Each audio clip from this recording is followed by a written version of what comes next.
comprendre. La seule guerre que voient les Français, c'est celle qu'on mène contre eux, contre leur pouvoir d'achat, leur liberté d'expression, leurs services publics, leur sécurité et leur avenir par ceux-mêmes qui vous ont envoyé faire le sale boulot. Nous n'avons pas de compte à rendre à des stratèges improvisés. Nous n'en avons à rendre qu'à nos enfants. Et eux, nous les sacrifierons ni pour un mythe, ni pour un agenda étranger, ni pour sauver des institutions qui s'effondrent de l'intérieur. La force d'âme, mon général, c'est de tenir debout quand tout vacille. Et aujourd'hui, tenir debout, c'est refuser de mourir pour des causes qui ne sont pas les nôtres. Et permettez-moi, mon général, de conclure sur une vérité que beaucoup voient, même si personne ne le dit ouvertement. Au vu de l'état réel de nos armées, affaiblies, sous-équipées, sous-dotées, incapables de tenir plus que quelques jours dans un conflit de haute intensité, un discours comme celui que vous avez prononcé ne peut pas être un discours opérationnel. C'est pas possible. Il ne peut pas être l'annonce d'une réalité militaire.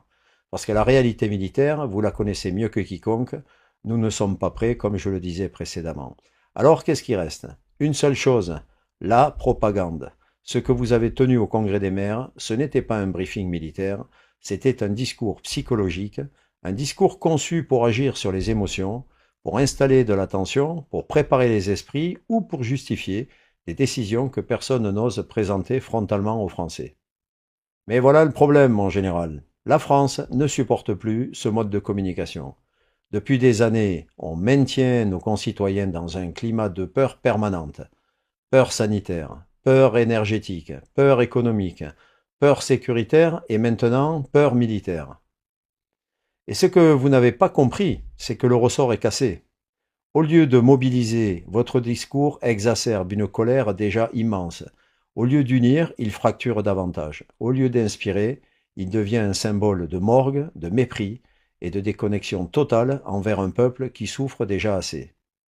Alors oui, mon général, les Français ont de la force d'âme, mais pas celle que vous appelez. Ils ont la force d'âme de refuser qu'on joue avec leur peur, ils ont la force d'âme de refuser qu'on manipule leurs émotions, ils ont la force d'âme de protéger leurs enfants, leur pays, leur souveraineté. Et cette force d'âme-là, vous ne l'étoufferez plus. Parce que la France ne veut plus de discours qui menacent, qui culpabilisent ou qui terrorisent.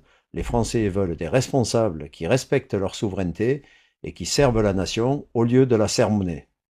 Alors pour terminer, s'il vous reste un gramme d'honneur militaire, vous devriez faire ce qui s'impose aux yeux de beaucoup d'entre nous, démissionner et faites preuve à votre tour de force d'âme. La France mérite des chefs, pas des illusions.